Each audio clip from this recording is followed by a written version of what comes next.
Барлықтарыңызға сәлем қыздар, сіздермен бірге Ақерке бүгін ыстықтаған фрикадельки дайындаймыз. Міндетті түрде менің рецептімен жасап көріңіздер, өте дәмді болып шығады. Ендеше видеоны соңына дейін қараңыздар және менің YouTube парақшама тіркеліп, жанындағы қоңырауша белгісін белгілеуді ұмытпаңыздар.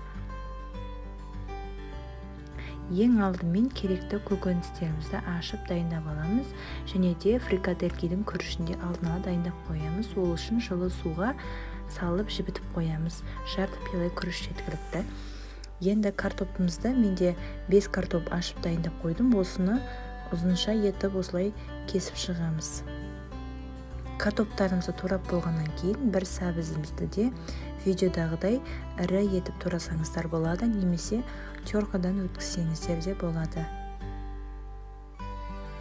Сәбіздерімізді турап болғаннан кейін енді тәтті бұрышымызды тураймыз. Тәтті бұрыш менде осы біреуінің жартысын қолдандым. Осылай жартыға бөліп аламыз да ортасындағысын алып тастаймыз кесіп. Тәтті бұрышты ұзын ірі етіп тураңыз да, сонда сорпаларыңыз әдемі болып, дәмді болып шығады және де ішінде болгар тәтті бұрыштарыңызда көрініп тұрады. Енді бір қызанағымызды 4 бұрышты етіп майдалап турап шығамыз.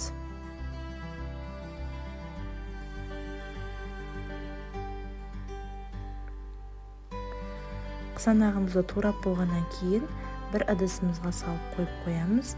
Енді бір пиязымызды осы жартысын сорпаға тураймыз, жартысын фрикаделькіге алып қаламыз. Бұны да 4 бұрыш етіп майдалап турап аламыз. Пиязымызды турап болғаннан кейін енді фрикаделькидің фаршы менде сиыр етінен 200 грамм. Осының пиязын турап дайындап қоямыз.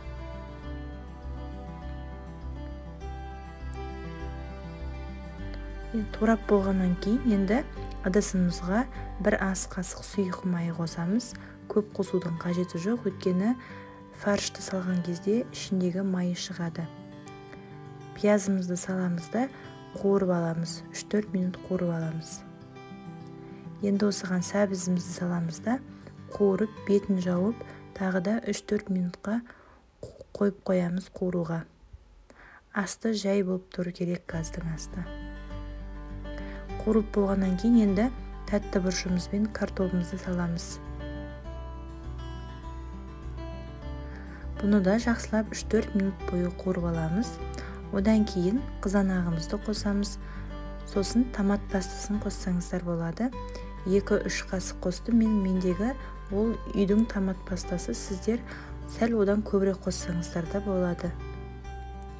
Енді бетін жауып кішкене қуырып аламыз да үстіне салқын суымызды құямыз.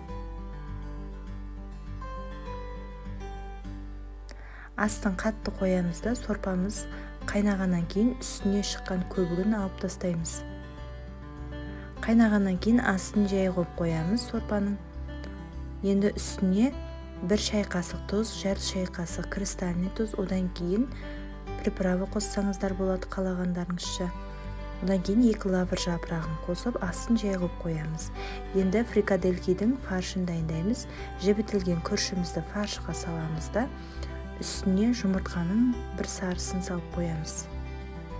Енді осыған үстіне мен аздап тұз қостым, кристальныйда тұз қостым. Одан кейін қалағандарыңызша ас көк бұрыш қоссаңыздар да болады. Жақсылап араластырып, осылай видеодағыдай қолымызбен ұрғылап шығамыз, сонда фрикаделькиларымыз ажырамай әдемі болып піседі. Енді тарелкамызды осылай сұйық маймен майлап аламыз да фрикаделькиларымызды қазір қолымызбен осылай қысып алып, дөңгелектеп әдемі шарик етіп шығарамыз. Қатты үлкен қылмаймыз, өйткені сорпаға салған кезде күріштеріңіз піскенде көлемі үлкен болып шығады. Мен орташа етіп дөңгелектеп шықтым. Дәл осы фарштан менде 16 штук фрикадельки шықты. Енді сорпаның картопы, сәбізі дайын болғанша фрикаделькиларыңыздың бетін жауып, тоңазытқышқа қалдырып қойсаңыздар болады.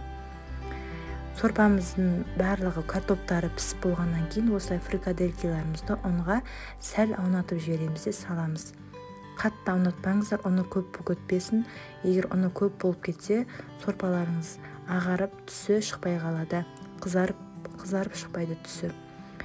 Мінекей енді күрішіміз, фаршымыз піскенше 10-15 жай астын жай қойып пісіріп аламыз да, піскен уақытта осылай ас-көк салып шығамыз. Мінекей фрикаделькаларымыз дайын болды. Өте дәмді болып шығады. Менің рецептіммен сіздер де жасап көріңіздер. Барлықтарыңыздың қолдарыңыздан келеді.